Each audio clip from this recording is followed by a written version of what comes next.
Okay, folks. Hey, everybody. Happy New Year. Yep. Happy 2022. Welcome to episode 20 of the Don't Be Ridiculous podcast. 20 episodes. 20 episodes. Yep. My goodness. Yeah. So it was a hell of a week, hell of a football weekend. I mean, Yeah. the Yep. college football games, there were a few good games. Besides the playoff games. Right, besides the playoff games. The Rose Bowl was fantastic. And then huge NFL Sunday, and we're starting to get into place here. Yes, things are starting to fall into place. Yeah. So Starting to figure out who goes where and all of that. So and we'll try to make sure to not leave in the middle of the podcast and take our shirts off and just act crazy like Antonio Brown did today. What the hell? And Antonio Brown decided to opt out in the middle of the game.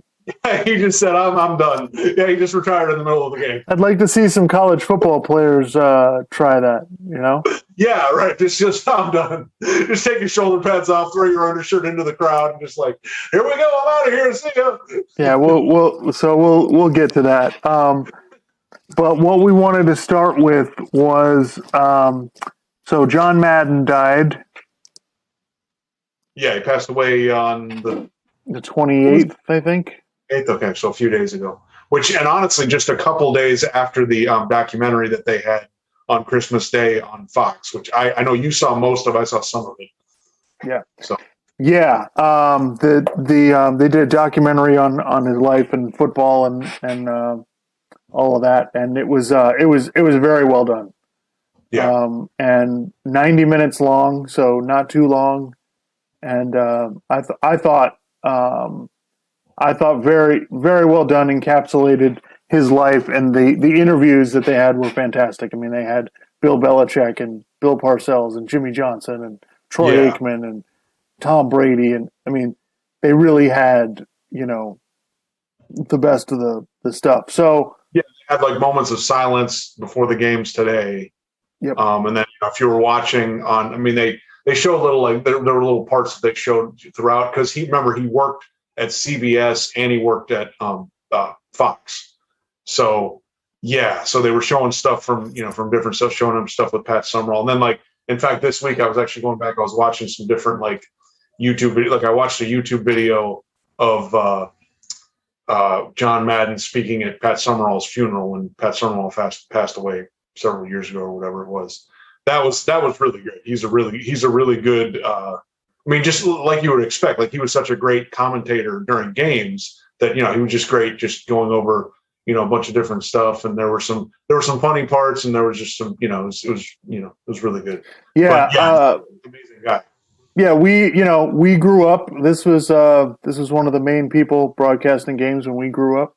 Yeah. So throughout the 90s, and then he was on CBS, and then he was on Fox, and then the last game he did on Fox was the Patriots first Super Bowl. So that was the last one he did with Pat Summerall, and then he did Monday Night Football for a few years. Monday Night Football on ABC, and then he did Sunday Night on NBC with Al Michaels. Al Michaels for those last several years or whatever. And his last Super Bowl was the Cardinals and the Steelers, if I remember correctly. Yeah. So. Yeah. Call games throughout his entire broadcasting career. Yeah, pretty influential. I mean, we did not, we're not old enough to know him as a coach, but we knew he was a coach. Yeah. And, for people that don't know, so he was the youngest head coach ever. He got the job when he was 32. Wow. Coached for 10 years, made 7 AFC championship games. Yeah. Won one Super Bowl. Might have won another one if it wasn't for that immaculate reception. Well, yeah, and if you've seen interviews with Madden when he's talking about that game, he's like, back in those days, he says you couldn't have a double touch on the football. So it was kind of like, oh man, it feels like they kind of missed the call there. The Raiders might have gotten to the Super Bowl that year. But I mean, yeah, that's crazy because I mean, during that time, it was the Raiders, the Steelers, the Dolphins. I'm trying to think if I'm missing anybody else in the AFC back then, because those were kind of the 3 main teams in the AFC in the 70s. So, yeah. Yeah, so he had the best winning percentage of any coach that has at least 100 wins, Yeah. and that still stands today. That's pretty impressive. Well, what's crazy about that is we know him as a broadcaster, and obviously we played the video game. But we like as a coach, but there's people older than us who remember, who can think of all three different phases. So that's pretty to have. As I was watching, I was listening to Bill Simmons' podcast, and he was talking to, I forget, he was interviewing about it, but it's like half hour, and they were just talking about all their memories of John Madden and all the things that they, thought were amazing about him and all that stuff. But it's like he had three like careers, if you want to call it that, where he was a coach and he was highly successful, a broadcaster.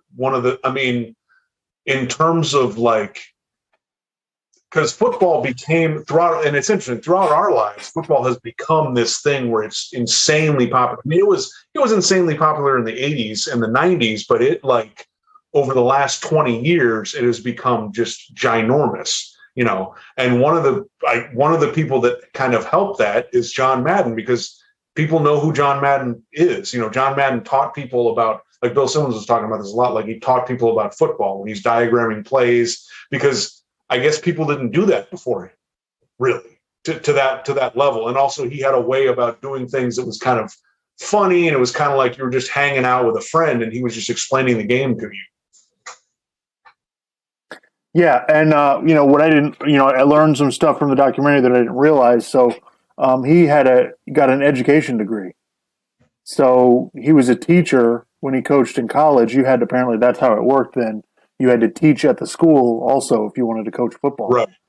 So that's why it makes sense to me now that he was very matter of fact and could explain the game as simple as possible, to people who didn't know football. And so I think that's why he's got the everyman quality. It's not too smart. He's not trying to be too, cerebral where people can't understand it. No, but that's the thing. He was funny, but he was also very smart. I can remember, some of the stuff he would do was hilarious. He's like pointing out, he's like, and he'd have the telestrator. He's like, see, he's got a lot of sweat here. This guy's really sweating. He's like pointing out different guys that are sweating. And then he's like talking about different stats. He's like, see here, you got the rack, you got the rushing after the catch, you got the yak, you got the yards after the catch, you got just all the different things he would do that were kind of like hilarious and almost like funny, but it was funny, but it wasn't like you thought like this guy doesn't know what the hell he's talking about. It's like this guy knows what he's talking about, but he's also really funny. Yeah, I think like I said, it also, he also fits perfectly into that time. We didn't have all of the resources and information that we have now, so it was perfect for him to be that way. I don't think you could do that now. I think if somebody acted, broadcasted games like he did, I think it would just become an internet fodder. Tony Romo went from everybody loves this guy to, I think people are starting to really not, people are really starting to have a problem with him, which, he's the same guy. He hasn't changed. It's just, I think, it is one of those things where like I've heard this where like people on Twitter, like just as a comparison, people on Twitter like would say, I don't like Lou, like they didn't like Lou Holtz on ESPN and they didn't like Chris Berman. And it's like, yeah, but Twitter doesn't really represent everybody. Most people thought Chris Berman was like, oh, that guy's awesome. They thought Lou Holtz was awesome, and like, but back in the day that would be fine because really all you had was talk radio, but even talk radio wasn't what it is now, and you didn't have all these talking heads on TV. So you could do something really well and be beloved and it would be fine. You wouldn't have people tearing you. Frank Caliendo famously does that John Madden impersonation where he's kind of making fun of him, but like, they say like, what is it? Not impersonation. Caricature is the sincerest form of flattery, like that. I don't think that he was necessarily making fun of the guy. He was sort of was, but it was just kind of tongue in cheek and whatever. But I don't think you could be beloved just because of the way our culture is now. Right. Yeah. But yeah, I recommend the documentary. One of the really cool things I thought was that when they had other players or other coaches react to stuff, Madden would watch what they said and you got to watch Madden watch what they were saying, which I thought was really cool. And, it was, I did not realize, yes, I understand his, how big a deal he is as far as football goes. I did not realize the reverence and the appreciation that everybody had for him. It was, and the, it really shows how, so he was afraid to fly. He would not fly. And the last time he flew in a plane was in 1990. And so he would take this bus across the country and he would just stop at places. Yeah. He would just stop at places and just talk to people. Just go to whatever restaurant they were at and just sit. And it really paints a really cool picture of, he really was a great human being. And, deserves a lot of credit. He changed the game. I mean, it's the way we we're old enough because we played the first Madden football game. We played Madden 94 and 95 and then it obviously progressively got better and better. They put it on, PlayStation 2 and, and that kind of, that's crazy that a lot of people, like Bill Simmons on his podcast was saying that his son was watching the documentary and he's like, oh, that guy was a football coach? Because his son only knows him from the video game, which the video game is a huge deal. Like players now, they get upset if their Madden rating is too low, which is crazy. So it's just like a part of, he's one of those people that's the things him and the things that he's done are just part of the culture. And it's crazy when you think about that because there's so few things that are really like that, so that's so few things cut through everything else. And Yeah, I was listening to this interview with I forget what sports writer it was, but he basically said that the NFL through time as the rules have changed, have basically the NFL kind of looks more like the video game now. Like the NFL's gotten closer to the video game as time has gone on, and I didn't even think about it that way, but it's true. Yeah. Well, the other thing is it's funny because before Madden, you had football games, but they weren't that realistic. You had Tecmo Super Bowl, you had Tecmo Bowl, you had some other stuff, right? But Madden was insistent, no, there have to be 11 guys on each side, which was difficult as hell for them to do in the first place because they only had the first one was on Sega Genesis and it was only 16 bits. So yeah, that's kind of interesting how that he made sure that the game became more realistic, and over time it did become more and more and more realistic. Hang on just a second. Yeah, I thought it was really fantastic, and I'm glad that that we got to witness. Yeah, I mean, he called some he called some really huge games. He called the last Super Bowl that he called on Fox was the one where the Patriots beat the Rams. The game became, so much more realistic. Trying to think. Yeah, I think that was the last part of what I was saying. But yeah, just an amazing guy. I was talking about the Rams Patriots Super Bowl. And I remember that before the last drive, he was saying, "No, I think you got to play for overtime here." And the first couple passes, he's like, "I don't really agree with what they're doing," And then it's kind of like they make a play, and he's like, "Yeah, actually, I think I kind of like what the Patriots are doing right now." Right. Yeah. So.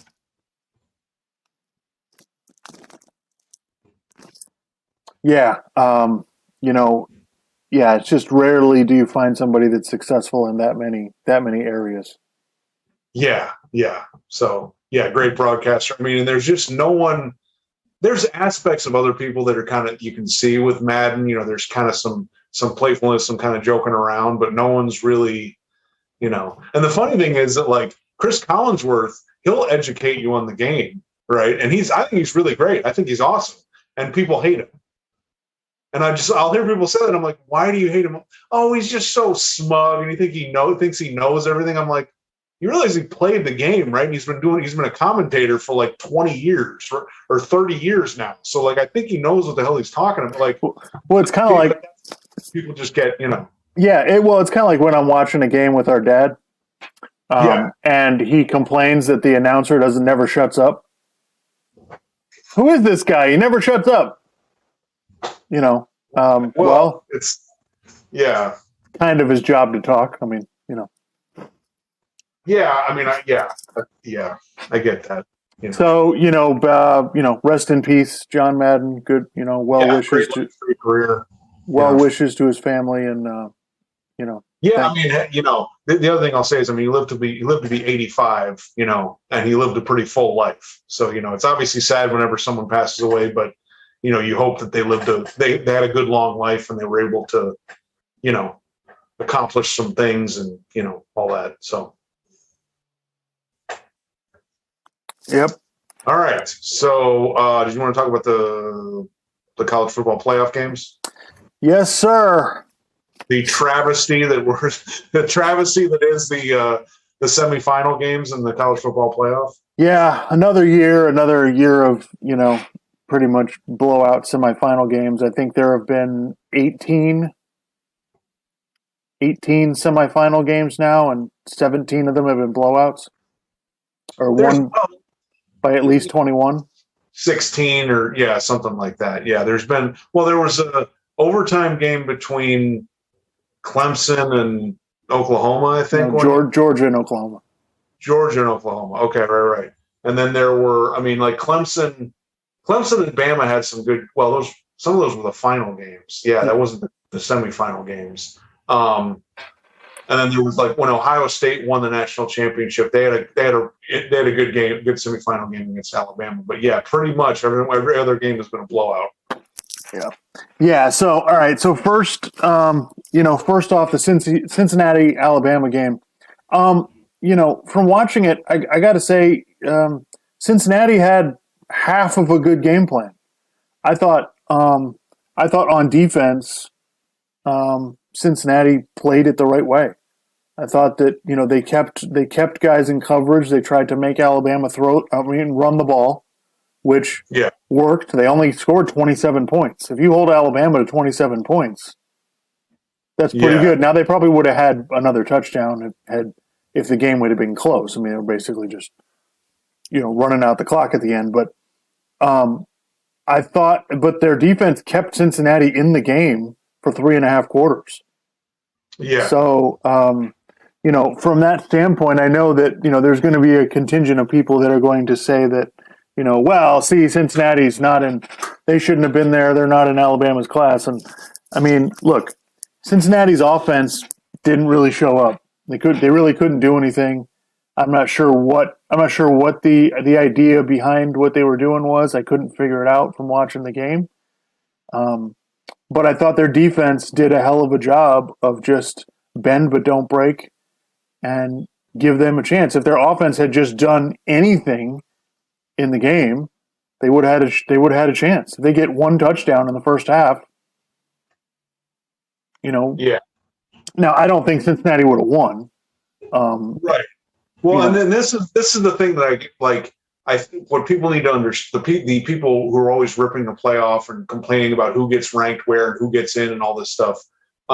There's a reason we give the benefit of the doubt to Alabama or the SEC team or Ohio State or something. There's a reason we do it because typically year in and year out, they have better players than most of these other teams.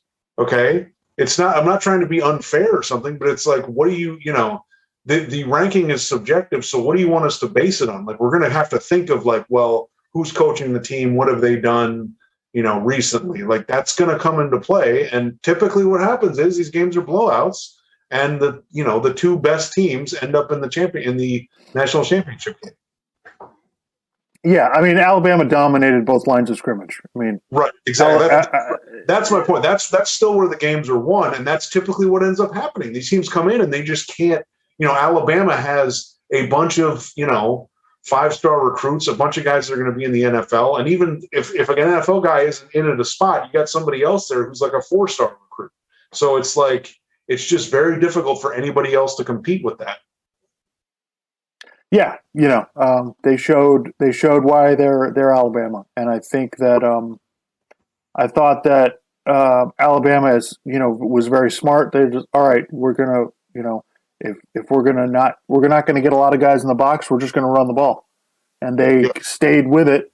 When a lot of teams might have come out.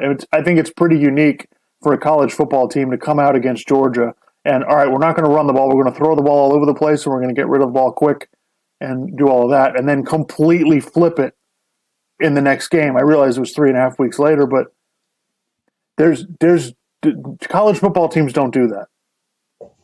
That may be the only team that's capable of completely changing their game plan like that in consecutive games. I just, right. I don't think Cincinnati certainly is not going to be able to do that. So yeah, credit to them. Alabama's in the championship game again, as well they should be. And I don't think there should be any complaints about Cincinnati. I thought Cincinnati did the best they could. I thought that they played the right way. They kept themselves in the game. They didn't make gigantic mistakes. They just couldn't make any big plays or what they needed to kind of give them a shot at the game. Yeah, I think what happened is I think people overreacted to Georgia's game against Alabama. And so then someone like, oh, I think clearly Michigan's going to win. And I mean, that game started and basically they were, before you could blink an eye, Michigan was down 14-0. And I'm like, all right, I don't really see how the hell Michigan's going to get back into this game. Yeah, no, I'm glad you brought that up. So yeah, we'll move into Georgia, Michigan. I think that there was a bit of an overreaction to Alabama winning that game against Georgia, just like you said. I think from the sense that I was getting from watching the sports shows and that kind of stuff is that Alabama just blew them out and Georgia had no chance in that game. That's not true. I watched which is not what happened. Alabama didn't score in the first or the third quarters. Yeah. They were down 10-0 after the first quarter. We're acting like Alabama just went out and blew the doors off Georgia, and they didn't. No, there were a few plays where that game kind of swung, and at the end of the game, Alabama had the game in hand. But no, it's not like it was that far off. If Stetson Bennett didn't throw some interceptions, then maybe the result would have been different. I don't know. Right. So I think it got, because the whole season was basically, well, Georgia, this is, it went too far the other way where it was Georgia, right. This might be the greatest defense ever. And then they lose to Alabama and suddenly, oh, well, who did they play? They're not any good. And I just. Yeah, well, that's like Danny Cannell was on Russillo's podcast. He's like, oh, yeah, I'm going with Michigan. I think they're either going to cover the spread or they're just going to win outright. Okay. Yeah. So after watching the conference championship games, 3 weeks ago, my thought was, well, Michigan can't play the way Alabama just played. That's not how they're built. So Michigan's going to have to run the ball to be successful. And I thought Georgia's not going to let you run the ball. Well, once they got down 14-0, it's like, all right, well, you're running out of possessions. You can't just keep running the ball the way you would have originally wanted to. So at that point, it's like, I'm like, all right, you guys are in deep trouble. Like, I don't know how you're going to get out of this. So yeah, and you saw that Michigan up front is not what Alabama is.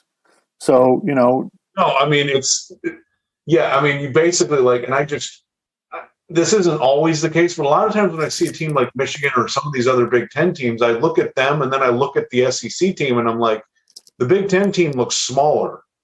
Like, you guys might be just as fast, but you're smaller.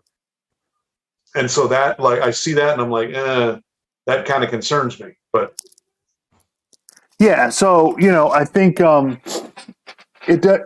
was a little surprised that Georgia just kind of completely dominated Michigan. I thought it might be a little more competitive than that, but I thought Georgia was the better team, and they were a 7.5-point favorite for a reason. Right. And by the way, moving forward to the championship game, Georgia opened up as a favorite by 2 points. So to me, I'm not saying professional bettors know everything, but to me, that says that the professional bettors don't totally buy into Alabama. They think that game against Georgia. I can see that because Bama's just been kind of there's a level that we kind of expect Bama to hit, and we haven't really seen them hit it. So I think that's what the concern is. Yeah, I mean, I think so moving forward to the championship game, I think Georgia definitely has a shot. I mean, I would probably, if you put a gun to my head, I would probably pick Alabama. But I think if I'm Georgia and I just saw what Cincinnati did, Yeah. I might be doing something pretty similar. Like if I'm Georgia, I try to get Alabama to run the football. I keep guys in coverage. I try to get them to run it because I feel like my defensive line can handle, the run better than any other team can. So I think Georgia has a real shot here. It's not very often you get the idea that you get to play Alabama, then you get to go back and watch the film and kind of adjust. I think could help them. We've got a little bit of time. We got about 10 days before that game, or 8 days, I guess. Yeah. So we'll see. I think it could be a real interesting championship game, regardless of what happened in the semifinals. I mean, I know people are going to be upset that these games keep being blowouts, and I mean, I guess if you expand the playoff, there's going to be more games. There's more possibilities of having closer games. To be honest, I'm more just concerned that they put the game on New Year's Eve. The first one started at 3:30 on a Friday when a lot of people are probably working. 3:30 is 12:30 on the West Coast. Like, what the hell are you doing?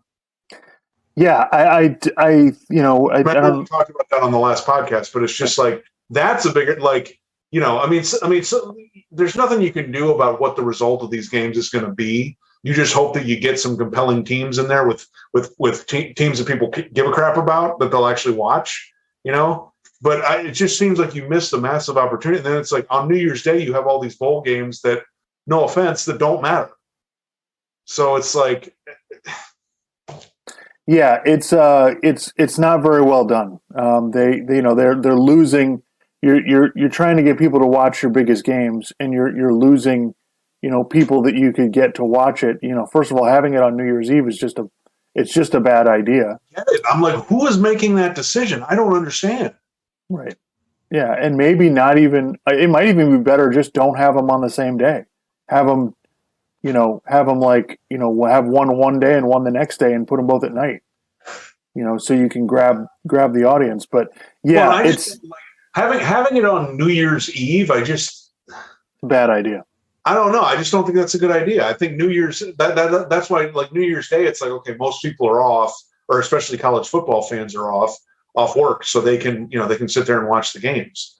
So, yeah, it's they've kind of got their priorities screwed up. I mean, the Rose Bowl has that time slot at 5 p.m. Eastern on New Year's Day, so unless the Rose Bowl is one of the semifinal games, it makes it you can't put the games on New Year's Day. Which again doesn't make any sense. Like, who's running? Well, that's why college football needs some sort of commissioner to figure this shit out, because this is just, you can't. I mean, college football already has a problem with it being too regional. Why would you then compile? Make that even worse by scheduling at a time which isn't at all convenient for people on the West Coast. You would think the TV networks, which are the people who stand to benefit the most from this, would, Yeah, I mean, ESPN, they have control of they're in charge of the playoff, essentially. So, what? Right. I don't get. Yeah, I don't understand why they don't work that out. But anyway, we could go on forever about that. But there's been an issue with all of these bowl games, and this is a bigger picture issue that I wanted to talk to you about. Was first of all, like, people complaining, oh, there's too many bowls, and we've got to do something about this. And, that's the first issue. And the second issue is all these players opting out, because they're, probably, my sense of it is most people opting out of bowl games are because they're going to try to go to the NFL. I don't know. I don't know if there's any players that are opting out just because the game doesn't matter. I think that's one of those things you got to remember. Like, most people who have the leverage to opt out like that are probably going to the NFL, or they're at least entering the NFL draft, or they're some highly touted NFL prospect. So usually, I would think most of them are not just going, oh, I just don't want to play in this game because it doesn't matter. because I don't think you have the most players. People need to remember most players do not have that level of clout on their teams. Yeah, so first of all, as in reference to how many bowl games there are. First of all, I really don't have a problem with the teams want to play. They want to reward the players for a season, and they want to go try to they want to take a trip and go somewhere and play in a game. That's not a problem for me. I don't have any issue if they want to play the games. Now the problem, now you just have to keep in mind nobody's going to watch the Pinstripe Bowl. Yeah. I mean, you're just not going to get you're not going to get a huge TV audience for these games. When I'm not saying they're meaningless, but there's no greater meaning to winning the game. They're exhibition games, which is fine. But then you're going to get players, Kenny Pickett from Pittsburgh, Kenneth Walker from Michigan State, who are going to not play because I don't look. It's there. My whole thing is always it's your career. You do it the way you want to do it.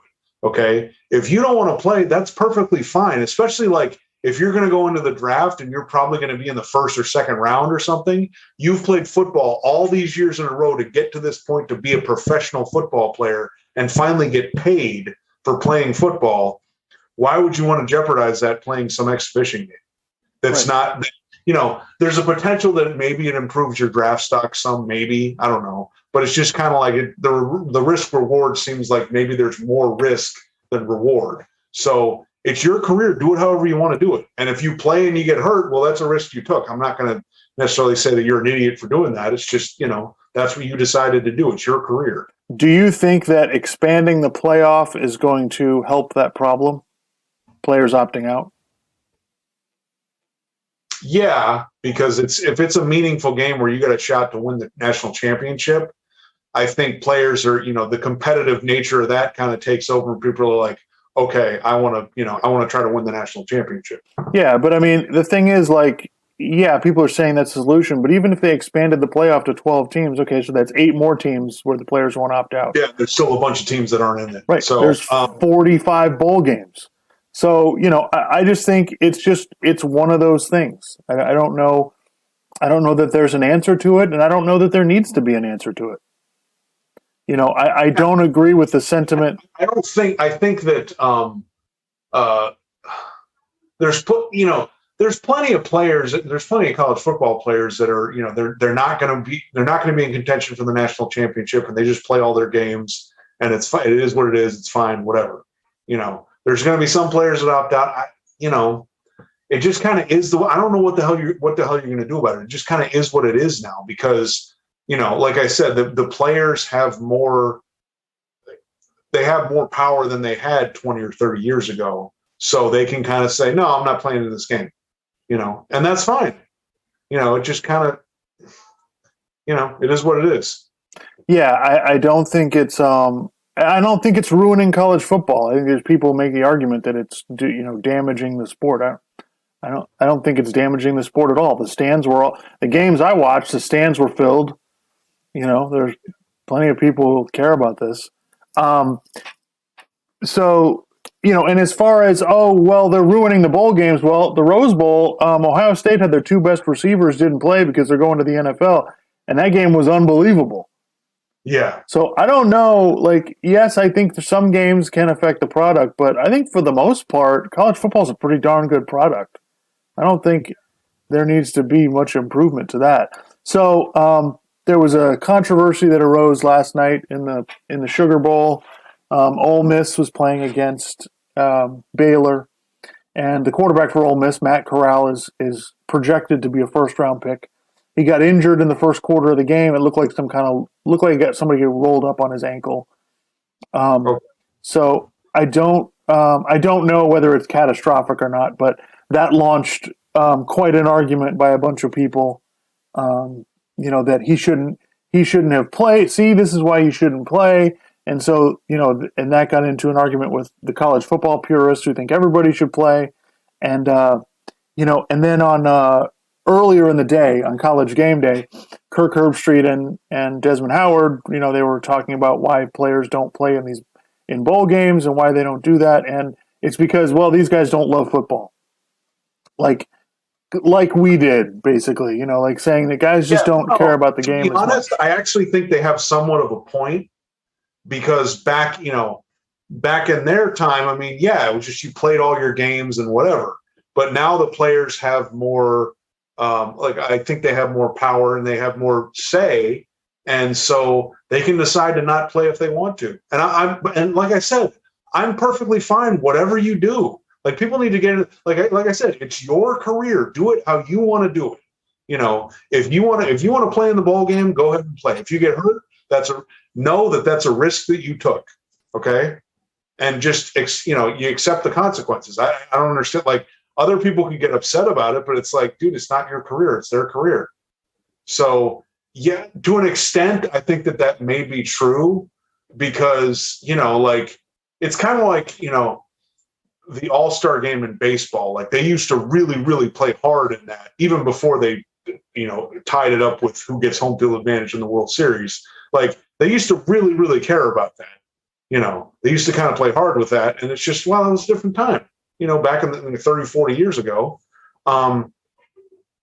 So, yeah, I mean, I can see what their point is, but my whole thing is I don't think that there's one way to do it.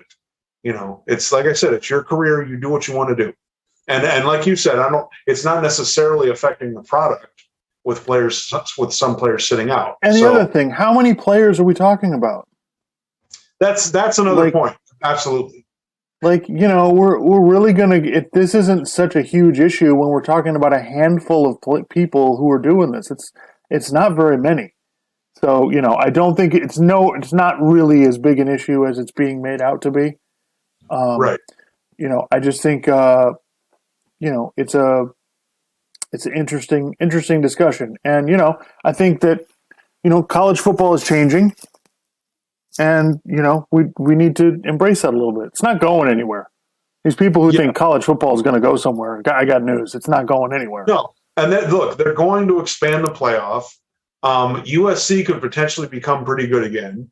LSU could be, right back competing with Alabama. Georgia's still really good. Clemson had kind of a down year. They might be back. It's not Miami. We'll see if they, kind of come back. But it's not like college football stays absolutely the same. And what, you think Nick Saban's going to be coaching in Alabama in 15 years? He's already in his 70s.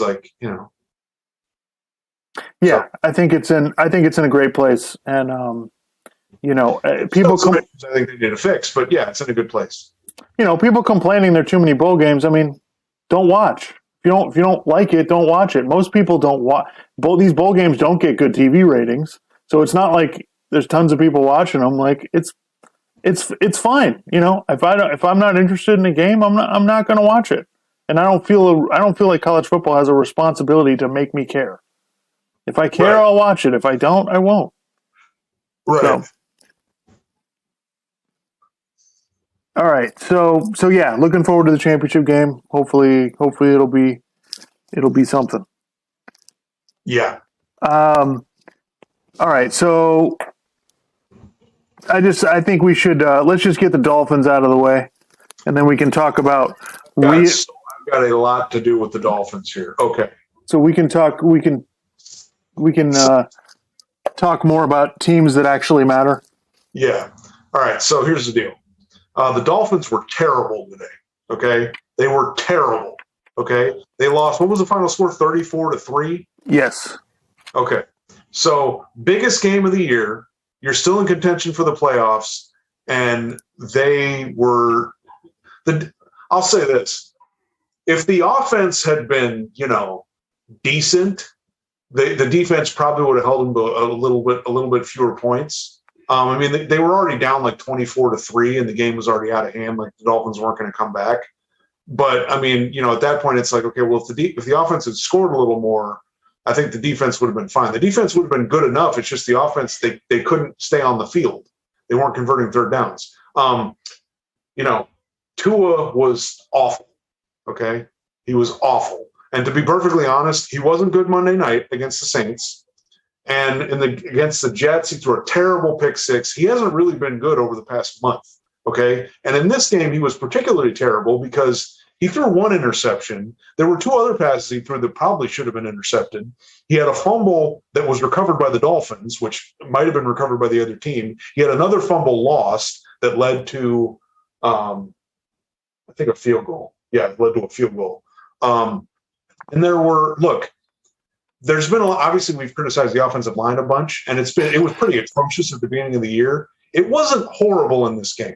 Okay. There were plenty of plays where he had time to throw. Okay. There were plays that were there that he didn't make. There were throws that he could have made, which I've seen him make before, which he didn't make. I'm not talking about like outlandish, crazy throws. There were plays where it's like, okay, if you complete this, you convert the third down, you keep the drive moving. Okay. There was a bunch of stuff like that. And he just didn't get it done. And there were miscommunications between him and the receivers, or he didn't know what the play was. I'm not sure what exactly happened. And the crazy thing is he's got the highest completion percentage in the league. Okay. And today it was like 50%. Okay. So the game that really mattered against a really good defense, a physical team, he was just bad. I mean, it's not that he was like sometimes he was making good reads and he was just throwing the ball in a bad spot. He was throwing the pass that got intercepted. Yeah, it was a tip ball because he threw the ball behind Gesicki. He had plays to Parker that he missed that were there. And then the other funny thing is that, it was 17-3. They had that long bomb to Jalen Waddle, which where the hell has that been all year? And then they get down there and they go for it on fourth down, so they don't get any points out of that. Well, if Tua had just been competent for the first two quarters of the game, maybe they would have had a couple field goals by that point. Maybe it would have been 17-9 or 17-6. Then you could have kicked a field goal to make it 17-9, and then you're down one score plus a 2-point conversion. You still feel like you're in the game. Okay, so basically, once the Dolphins got down 17-3. You basically look at you see Tua as your quarterback, and you're like, I don't think we have a chance to get back in this, and they didn't. So yeah, it was really atrocious. And so for anybody trying to guess whether Tua is your long-term solution at quarterback, you're probably leaning towards no at this point. I still think I need more starts to make a full definitive judgment, but yeah, it's been basically like he did a bunch of RPO stuff during that winning streak. And then it's kind of over the last couple of weeks, they haven't been doing it as much because defenses are onto them. They can't do that as much. There needs to be more. And right now there isn't. So yeah, I mean, he better look better against the Patriots. Otherwise, if you're the Dolphins organization, it's basically like we're either trading for Deshaun Watson or we're going to look at the veteran quarterback market and see if we can get somebody else in here because Brian Flores and Chris Greer need to go to the playoffs next year. They're going to get fired. So, anyway, that's kind of my take on the Dolphins. Yeah, I mean, look, watching the game today, I mean, it just made me think, okay, so we're 3 years in and we haven't made the playoffs and we're going to keep the coach. Do we have standards or not? Because in Philadelphia or New York or Boston or Chicago, they would want this guy fired. Yeah. So what's the, and it's like, oh, well, and, what else are you going to get? Listen, you either have standards or you don't. And this is, and I don't want to, and I don't want to hear the argument, oh, well, if he had a better quarterback. Really? I mean, they don't do very much of anything well on offense anyway. They can't block. They don't run very well. Like, what is you think a different quarterback is going to completely change everything? Like, so. What I would say to that is I don't necessarily think it's going to completely change everything, but in the game today, if there was a competent veteran quarterback in there, I think the game would have been closer toward the end. Right. There were plays that were there that were not, you don't have to make a ridiculous throw to complete some. There were regular NFL throws that you need to make to keep drives going to try to score points, and Tua didn't make them. So, like, if you had, maybe it would have been a little bit different, or maybe you wouldn't have been in the situation where you lost 7 games in a row. Right. So yeah. So I hate to go back to this, but I mean, listen, the Patriots beat Jacksonville 50-10 today. Yeah. The Dolphins lost to Jacksonville. Like if you just, I mean, honestly, you win the games you can win, you'll make the playoffs in the NFL. Yeah. It's not impossible to do. So, I'm not advocating we fire the coach. I don't think we should. I think giving him one more year is fine. I'm fine with that. But I'm just making the point that, you know, this is who the Dolphins are. Yeah.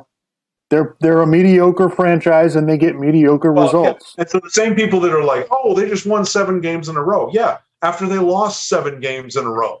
So like you can't, I mean, they were a disaster the first half of the season. They were obviously much better than that in the second half of the season. But remember who they played. Okay, they played the Giants, Carolina, the Saints with like a 4th string quarterback, the Jets, so like guys, they played the Ravens. But the Ravens were struggling. They've been kind of struggling all year. They played the Texans and they didn't look all that good against the Texans. So, and like I said, Jalen Waddle is, I mean, if they'd had a better game today, then Jalen Waddle would, I mean, he's probably going to finish the year with over 100 catches. He might break Anquan Bolton's record for receptions by a rookie if he has a better week next week. But yeah, you make some talent on offense, but some of these throws need to be made. I mean, the offensive line needs to be better, first of all. This is exactly my point. They're good enough, and they have enough talent on the team to make the playoffs. Yeah. And it's been that way for 2 years. So, like you can continue to tell me that, Flores knows what he's doing. He just needs blah, blah, blah. You can continue to tell me that all you want, but the results don't show that. The defense is good. I don't understand why it wasn't better the first half of the year, but it's been good. Now, again, it's just tough to analyze it because it's like they were playing crap teams, And again, in the first half of this game against the Titans today, I thought the defense was okay. I thought they made some plays. I thought they would have been in a better position to keep playing well if the offense had scored points. So I don't want to, it's one of those things where Flores, he's not terrible, in my opinion. He's not great. He's kind of somewhere in the middle. Right. So it's just disappointing that the Dolphins pin their hopes on Tua when he doesn't have a big arm and it's like, what people need to understand is people are like, oh, he has this high completion percentage and all this other stuff. Yeah, but you have to remember, in order for him to be really good, he's got to be Drew Brees accurate. Okay? The throws that he missed today, he has to make those throws because there's nothing else. He can't run. He's not going to run and make plays. He's not going to chuck the ball way down the field like Kyler Murray. Like, there's nothing else there. He has to make those throws. So, you can give me out the completion percentage all you want, but I mean, if you're not scoring points, if you're not moving the ball, if you're not making some of these throws to keep drives going, Yeah, if this is what Tua is going to be, then we'd be better off getting Teddy Bridgewater and winning games. Right. And so that's why I feel like I'm kind of uncertain as to what's going to happen next year because they're either going to trade for Deshaun Watson or I think they're probably going to get a veteran quarterback because they got to make playoffs. And people might say, oh, well, what are you doing? You're screwing up the development. It's like, yeah, but they got to make the playoffs. And like, are you really going to rely on development is over? Yeah. Development's done. There's no more development. Okay. This is 3 years of this team supposedly rebuilding. Okay. There's no more slack in the rope. Like they got to, again, like you said, the bottom line is, they were disappointing this year. This is a disappointing season.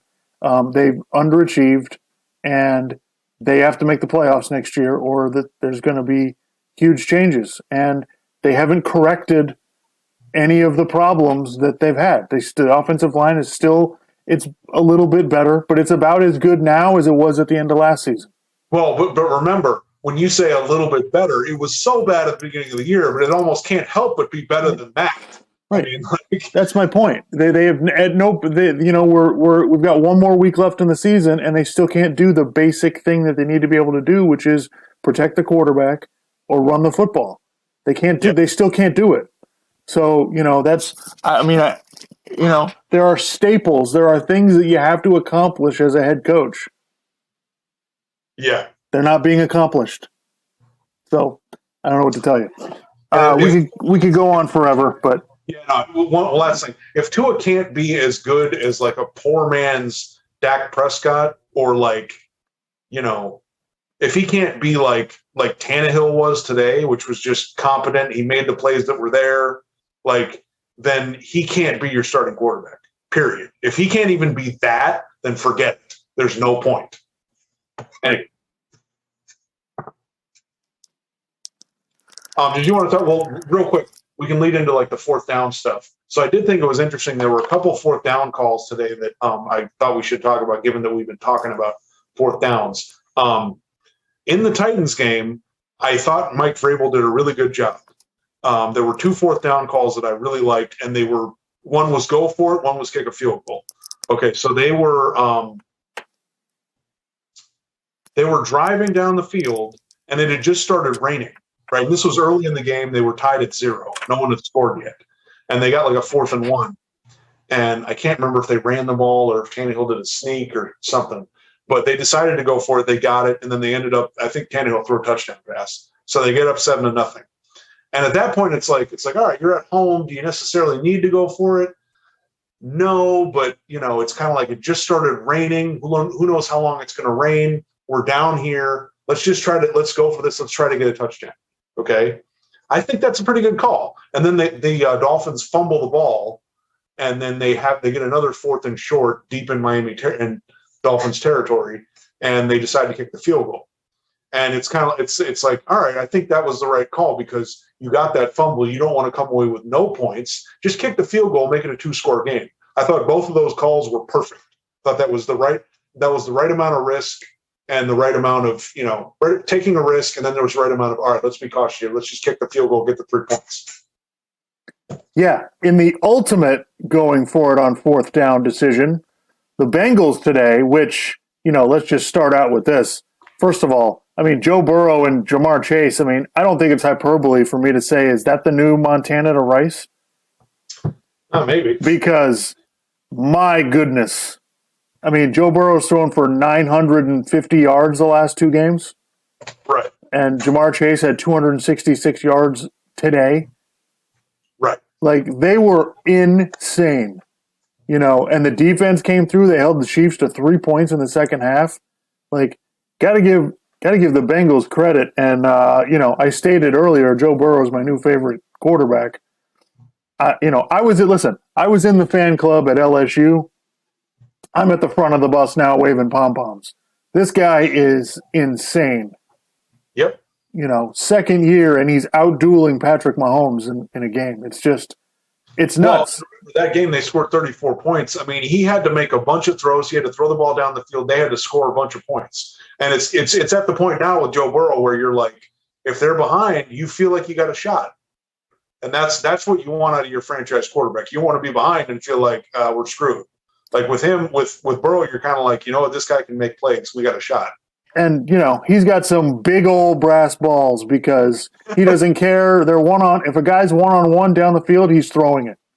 There's no question about it. He is throwing it down the field. It's not even a concern. So, yeah, that is just Burrow and Chase are just studs. Down call. Do you think they should have kicked the field goal, or you would agree? Yeah, so let's set this up. So the Bengals have the ball.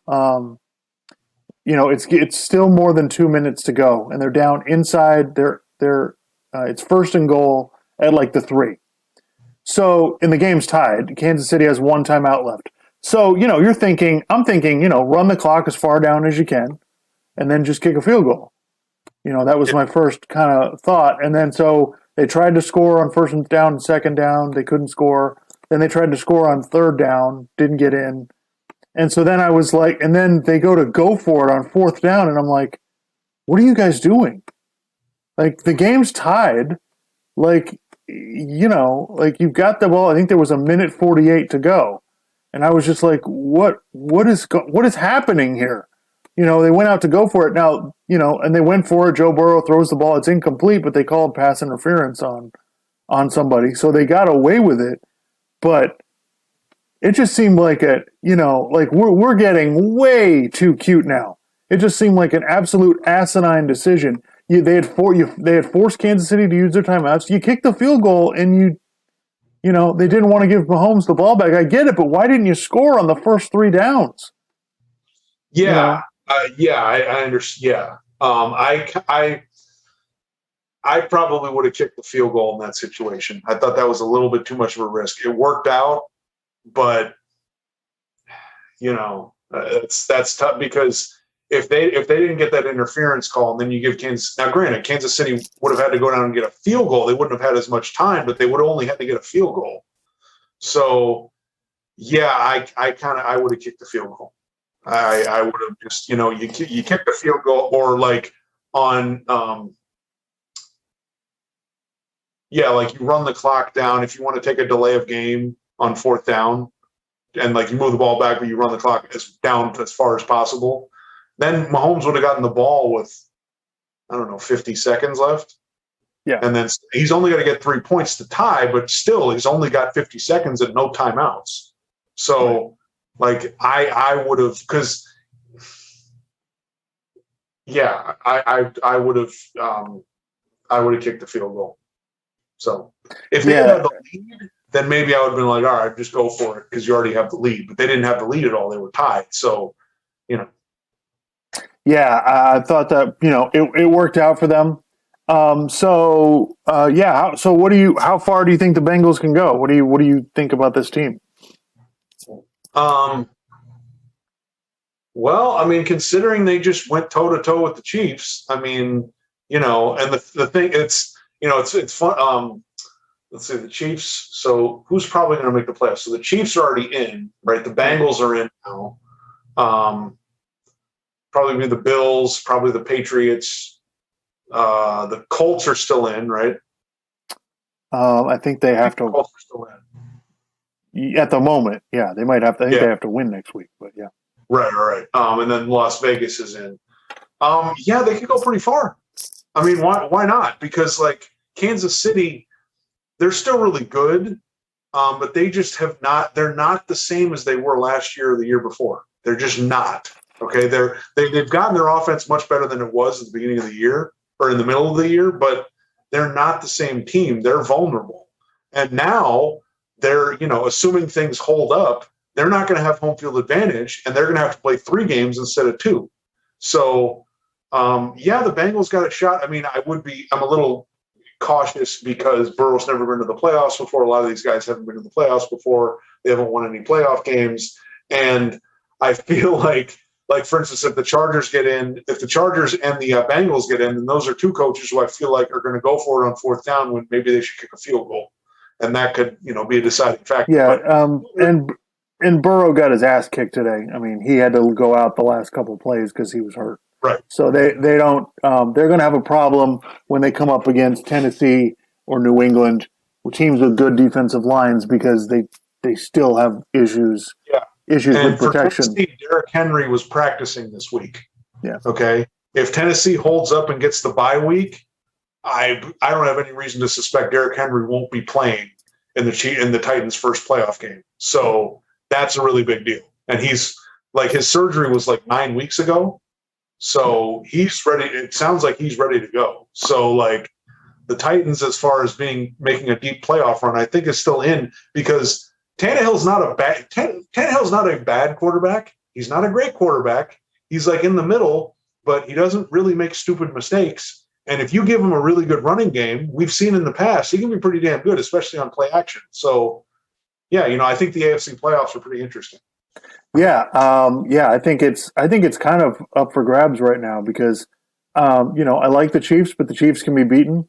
I like Tennessee, but they can be. All these teams can be beaten. We see what their weaknesses are. Buffalo's weaknesses, they depend on Josh Allen too much. Yep. The Bengals' problem is their offensive line is are they going to hold up in playoff games? Yeah. The Titans' problem is, can they make, big plays when they need big plays on offense? So, I think it's really fascinating. Right now, Tennessee would have the 1 seed as long as they win next week. So it's going to be very interesting.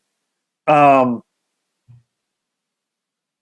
I guess that answers my question about the Titans worthy of being a number one seed. Yeah, if they get Derrick Henry back, they could be. Especially they haven't had Derrick Henry, and they've found a way to win these games. So I think they're well coached, and their defense is pretty good.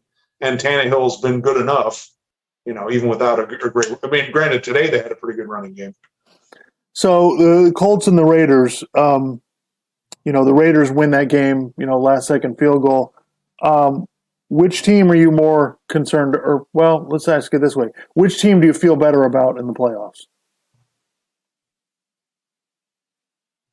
I don't know. I'm tempted to say Las Vegas because I like Derek Carr better than Carson Wentz. I don't necessarily feel like the Raiders are trying to protect Derek Carr the way they're trying to protect Carson Wentz because they don't want Carson Wentz to throw an awful interception. But I mean, the Colts, they really run the ball well and their defense is good. So I don't know. I think the Colts are built to win a playoff game better than the Raiders are. I think the Raiders can have a one-off good game, but I don't think they're going to be consistent enough, when it comes down to, but they play the Chargers next week, which is essentially going to be whoever wins gets in next week. So that's going to be a fantastic game next week. So the Jets had the lead against the Patriots, the Bucks, Buccaneers, the whole game. But Brady comes out. It made me laugh. I thought it was pretty funny that there was a little over a minute left. It was 1:10. I'm watching Red Zone, and Brady gets the ball, and they're at their own 30. And they're down 4, so they need a touchdown. And Scott Hansen's like, I mean, I don't see any way they can possibly go the length of the field with whatever. 3 plays, touchdown. It was just kind of like, and I'm like, there's 59 cents, fine. Like, they have plenty of time. 10 seconds, it's Tom Brady. What are you talking about? This is the end. Come on, man. This is easy. They go, boom, 20-yard completion, boom, 20-yard completion, boom, 40-yard touchdown. It was like, oh, okay, it makes sense. And then they get the 2-point conversion to put them up 4. And, it's just, Brady does what he does. But as I said earlier in the podcast, Antonio Brown decided that he was done today. So I'm watching the Bucks anymore. Arian said that he's done. He's not. Right. He's not a Bucks. Right. So I'm watching the Red Zone, and then they show Antonio Brown takes his pads and his jersey off, and he's walking over, and then he takes whatever his undershirt he has on and throws it into the stands, and there's cops like right there. There's like security guards like right behind him watching him. And then he runs off the field, runs into the end zone, starts blowing kisses to the fans and putting up 2 fingers, and then runs off the field. And they're like, oh, what's up with this? And then they showed another shot of when he was still on the sideline, the coaches kind of looking over at him and then kind of looking away from him, like they were kind of ignoring him. Everybody was kind of like, oh, whatever. He's the class clown. He's going to go do his thing over there. And then after the game, Bruce Arians said he's not on the team anymore. So I don't know. This could be the first time that I've seen a guy get kicked off the team in the middle of a game. Yeah. So, as we all know, Antonio Brown is special. I'll just say he's special, and so he may have worn out his welcome. So, the Buccaneers, they've already lost Godwin for the season. Now they don't have Antonio Brown. They got Evans back today. So how do you feel about the Bucs' chances and in the playoffs and the NFC in general? I mean, I don't know. I kind of like Brady. I think he needs all those guys. So, I don't know. I feel like they're gonna. I mean, the Jets were leading the entire game. The Jets. I mean, so I kind of feel like they're going to come up against the Rams or the Packers or somebody else, and I just don't, But granted, we didn't feel that good about the Bucs last year, and they pulled it out. So I don't know. But if I have to answer right now, I wouldn't feel too good about it. Yeah, I certainly think they've got problems. And I've heard from several people that Colin Cowherd and Bill Simmons, they're concerned about Green Bay because they allowed Cleveland to run the ball on them, and they're allowing a lot of rushing yards. And yeah, I get that concern. I understand that, but I still feel better about Green Bay than I do about any of these other teams. Matthew Stafford threw 5 interceptions in the last 2 games against Minnesota and Baltimore. So I just I still think the Rams are good, and I wouldn't count them out. But if you're asking me, I think if Green Bay gets some of the guys that are injured back on defense, I still like them the best because Aaron Rodgers can basically control the game. Running the offense, he can basically control the game, and as long as Green Bay's defense doesn't just get torched, I'm not as worried about giving up some running yards because teams, if you're going to run the ball the whole game, you're not going to score 35 points. It's really hard to do. So I still feel good about them. I'm not counting Tampa Bay out, but it doesn't look good. Yeah, no, it doesn't. It doesn't look good. You don't want to. You certainly can't count out Brady in a playoff game because he's shown the ability. He can win playoff games even when he doesn't play well. So yeah, it's one of the. So I would probably feel maybe better about them because they have Brady. Like for instance, Dallas. I think their ceiling is winning 1 playoff game. I just don't. I mean, they just lost today to Arizona. I just don't think that they can beat a really high level team. I don't think they can put it all together in 1 game. So, Dallas is better than I thought they were at the very beginning of the year. But they're still. I was probably overreacting at the beginning of the year. I think or even before the season. I think that they're kind of what they usually are. They win their crappy division, and they've got some talent, and they can probably beat some teams. They can probably win a playoff game. Yeah, I don't know. Something's wrong with their offense. They couldn't score. Yeah. I mean, they were down 22-7 until the 4th quarter today, and there's something not right because they're the scary part is their defense is actually pretty good. Yeah. That's actually the best part of their team right now. I don't understand how a team with that much talent on offense is struggling like that. That's weird. Yeah. It doesn't make sense. They go long stretches where they can't score. And then last week, it looked like, well, they got it together. They blew out the Redskins or the Washington football team. And, but today I'm just kind of befuddled by it. I don't understand. They have all of these receivers. Their offensive line's good. They got 2 good running backs. What is the deal? So, they tried to come back today against Arizona and lost that game, and it probably clinched the 1 seed for Green Bay.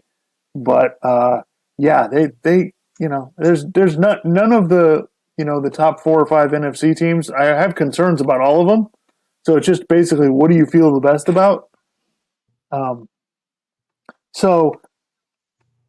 thought this was interesting. So this was suggested by Colin Cowherd. So, the Seahawks are obviously not making the playoffs. So do you think Russell Wilson is going to leave, number one? And, they brought up the idea of Russell Wilson going to the Saints, which I think would be unbelievable. We haven't seen this kind of a trade happen. He's under contract with the Seahawks.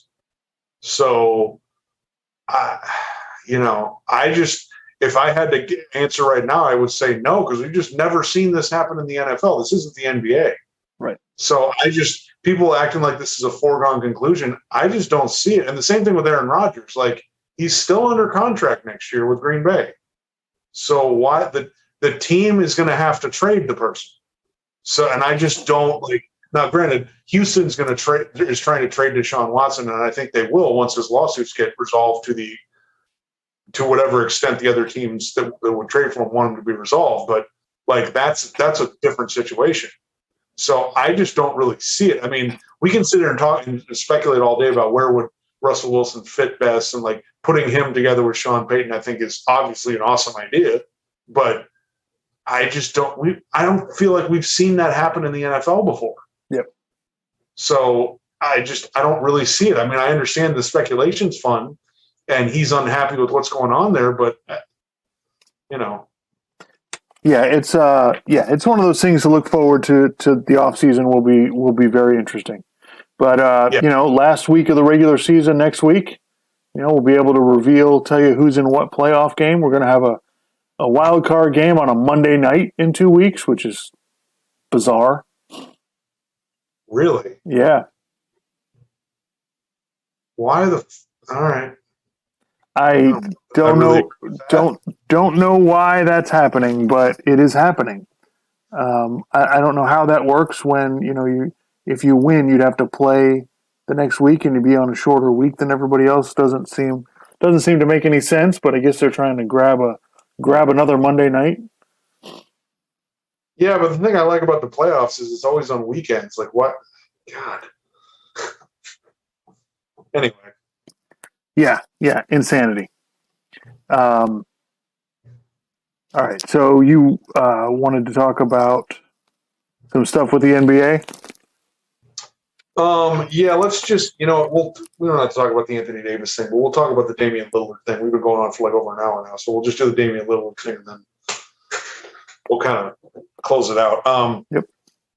So Damian Lillard was doing, I guess, an interview or a podcast or something, and he was discussing the whole culture in the NBA that's kind of championship or bust. Right. Like if you don't win a championship, because there's a whole push, if you don't win a championship and your whole career was waste and all this other stuff. Rings culture.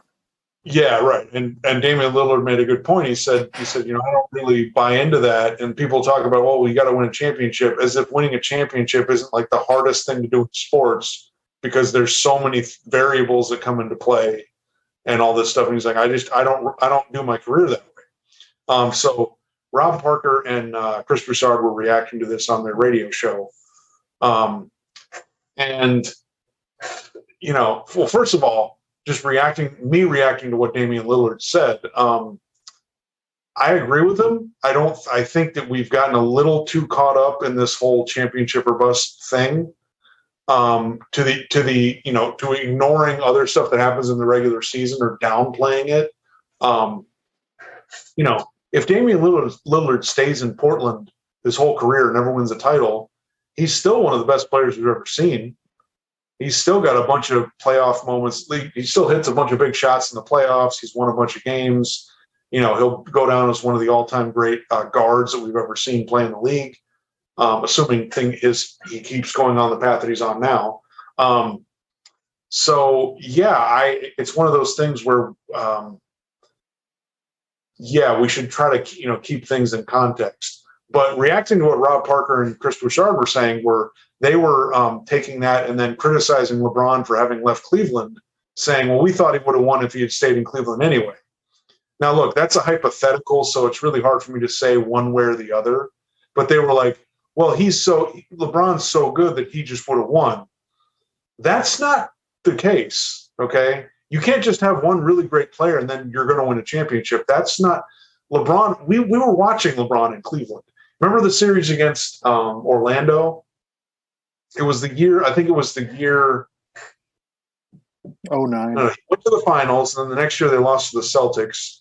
And then the next year it was like, they're going to go to the finals. They're going to play Kobe and the Lakers in the finals. And they got to the Eastern Conference Finals and they lost to the Magic. And LeBron had a totally unbelievable series, and they lost in 6 games. And they were down 3-1 at one point in the series. And the games that they won, LeBron had to basically have a triple-double and like a 35-point triple-double. Like, it was insane.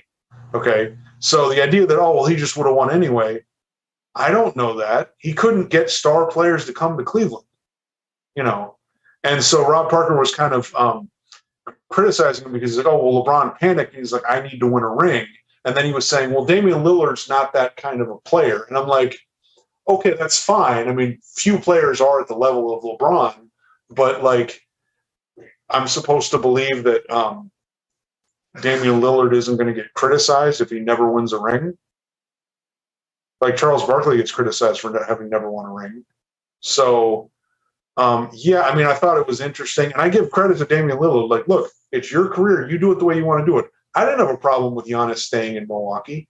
Now it happened to work out. He won the title there. That's great. And if Lillard wants to stay in Portland, have at it, man. Do your career the way you want to do it. And you'll still have a lot of great moments. And, will history look down on you if you never win a ring? I mean, yeah. And some of that's kind of unfortunate because I think we ignore great players. We just sort of downgrade them because they never won a ring. But, yeah, there's a little bit like, I agree with what he's saying, but then the whole thing that Rob Parker and Chris Broussard were saying, oh, well, you just stay. If you're good enough, you'll win. I don't necessarily agree with that. Well, look, there's no winning for the players here. There's no scenario where the players win. If they don't win, well, you weren't good enough. And if they move to another team because they try to win, well, you're chasing a ring or you're creating a super team. So what do you want? What do these people want? Rob Parker lives in fantasy land. He's like, oh, we don't care that you didn't win a championship. Yes, we do. Stop pretending. People still rip Charles Barkley for not winning titles. So stop pretending it doesn't matter. It does matter. It's just ridiculous to me. No, let's be honest about it. It matters. We're going to look at you differently if you have rings on. Steph Curry would be getting, and I thought Broussard was exactly right. Steph Curry would be getting ripped apart if he didn't have a ring. Yeah. And he's like, and then it turns into this, we elevate you because you won a championship. Steph Curry doesn't have a championship if he doesn't on that unbelievable team. Forget the Kevin Durant thing. The team the year before that, nobody gets a team like that. Nobody gets 3 Hall of Famers that the team drafts. That doesn't happen. Damian Lillard's never going to get that. So yeah, I like what Damian Lillard said, and I agree with him. By the way, he's been consistent on that. He said, I'm not going to this is how I'm going to do it. I'm going to stay here and try to win. Now, he did complain to the organization that he wanted changes.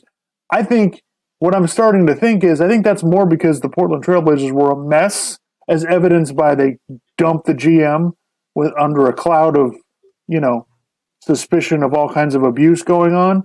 So I think, he said he wanted changes, so I think everybody took that to mean he wants to be traded. And he came out and very clearly said, I'm not asking to be traded. So I like that Damian Lillard has basically, this is how I'm going to do it, and has been fairly consistent on it. But the media needs to pick a side. What do you want? Do you want guys? Right. You only care about when guys win, but then you're going to complain when LeBron tries to go to a better team. Yep. Even though all of those sports writers, they all jump to a better network the minute they can. As soon as they can get more money and get a better, get a better gig or whatever it is, they jump right to it. So honestly, this is media bullshit that they need to figure out. They need to figure out what they want. Because I don't have any problem. LeBron decided to go play with Dwayne Wade and Chris Bosh. What's wrong with that? First of all, the idea that, that was a fear-based decision. He had to win, so he had to, whatever. You don't know that. That's true. You don't know that. Only LeBron knows that. You can figure out ways you can criticize. LeBron's been criticized every which other way you possibly can. And this is how it works. So we criticize you like crazy until you win. You're not good enough. And the whole narrative is false. Giannis wasn't any better now or last season than he had been his whole career. Yeah. He just got more help last year. Okay, yep. We were saying it the whole playoff run. If Chris Middleton and Drew Holiday show up, they have a chance to win the title. If they don't, they won't. They were down 2-0 in the playoffs. If Kyrie Irving and James Harden didn't get hurt, they probably would have lost. Right. So this is what we're doing. Like, Steph Curry with the Warriors. What if whatever Kyrie and Kevin Love don't get hurt in 2015 and the Cavs beat them? We still talk about Steph Curry the same way? Like, right. Kevin Durant, he wasn't winning championships in Oklahoma City. Came close a few times, but they weren't winning. So now it's just I don't like the way we criticize players just because at a moment's notice over whatever nonsense we decide to pick this week. It's completely unfair and ridiculous. And I don't, I don't like that it's all about the championship. That's all anybody cares about is did you win the Yeah. championship or you suck? I don't like that. I do think I do enjoy it. I think it's important. Everybody wants to win. I think that's great. But yeah, this idea that we've decided, I don't like these players getting elevated and downgraded based on some arbitrary circumstances that happened. Yeah. It's Right. really ridiculous. So I think people need to be honest about, how this Yeah, works. the last thing I wanted to point, I remembered when I was thinking about this earlier this week, like the last thing I wanted to point out was Rob Parker was like, oh, we think he would have won in Cleveland if he had stayed there. Okay, look, again, it's a hypothetical, so we don't really know that, but let's just put this into context, okay? The Celtics were still there. They had just made the finals. Right before LeBron left, they had just made the finals. They had just beaten Cleveland, okay? LeBron didn't have that much help there at that point. So if LeBron had stayed, maybe Cleveland makes some changes at the margins, whatever. Chris Bosh may have still decided to go to Miami.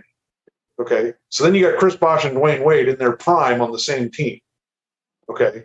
So they would have been pretty good. And then you think about if they didn't have the salary of LeBron, they would have filled in the other pieces. It all would have fit together probably better than it did when they had LeBron, Dwayne Wade, and Chris Bosh there. So you would have them to deal with. Orlando was still a team. You might have had some trouble with Indiana. I don't know. I mean, Indiana gave the Heat trouble with LeBron and everybody else. But, so the idea of, they just would have won anyway. Well, even if they had gotten out of the Eastern Conference, they would have had to deal with the Spurs or Oklahoma City or, I don't understand, or Dallas or whatever. So, but if they didn't win, you would have ripped him for not winning the championship. Exactly. So if I'm the player, right? Let's just look at it from their perspective because nobody ever does. If I'm the player, okay, no, I'll take the ring because then you'll shut the fuck up.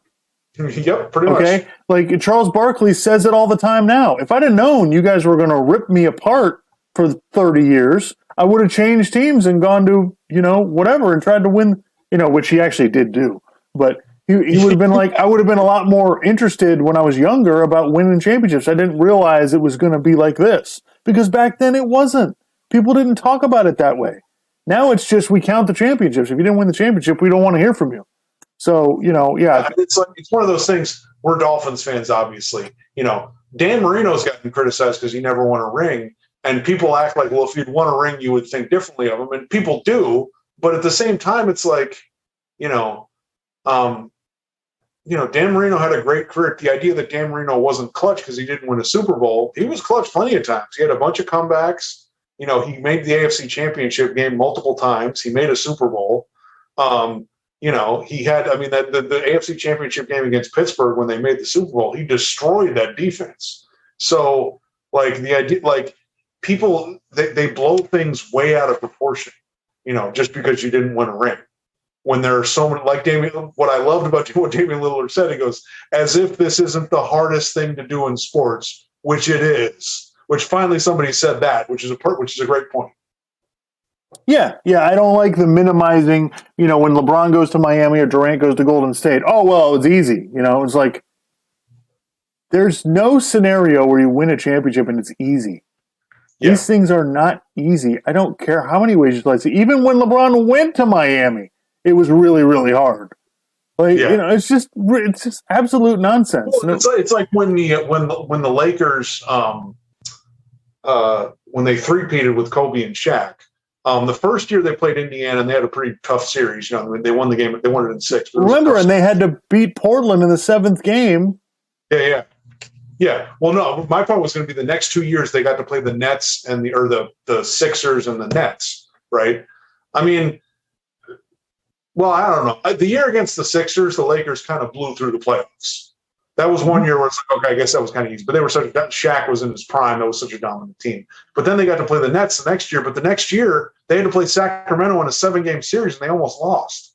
Okay, so you can go, oh, well, it was easy in the finals. Yeah, but it wasn't easy getting there. So no, it's ridiculous. So I applaud Damian Lillard for doing it the way he wants to do it. I say it's your career, man. Do your career the way you want to do it, man. I also applaud LeBron for saying, "Hey, I'm going to go take advantage of this better opportunity." I think anybody you can get a better job and work with better people and be in a better situation, absolutely do it. For some reason, that's not allowed to be applied to sports. For some reason, you're cheating. If you win too much, we don't like you anymore. Even though he's constantly ripped for not winning enough because he's not as good as Jordan. So which is it? Which is it? He's not winning enough to be as good as Jordan, or he's winning too much and you don't like that? Right. So anyway. All right. Yeah, it's kind of that's a pretty good amount of stuff. Yeah. So we got Packers Vikings tonight, and then Browns Steelers tomorrow. Could be the last home game of Ben Roethlisberger's career. So this will be kind of interesting. And then next week is Week 18 craziness. Should be Monday is the national championship game, right? Next Monday. Right. That's what I mean. Yeah. The Monday after the regular season, NFL regular season. Yep. All right, episode 20 in the books.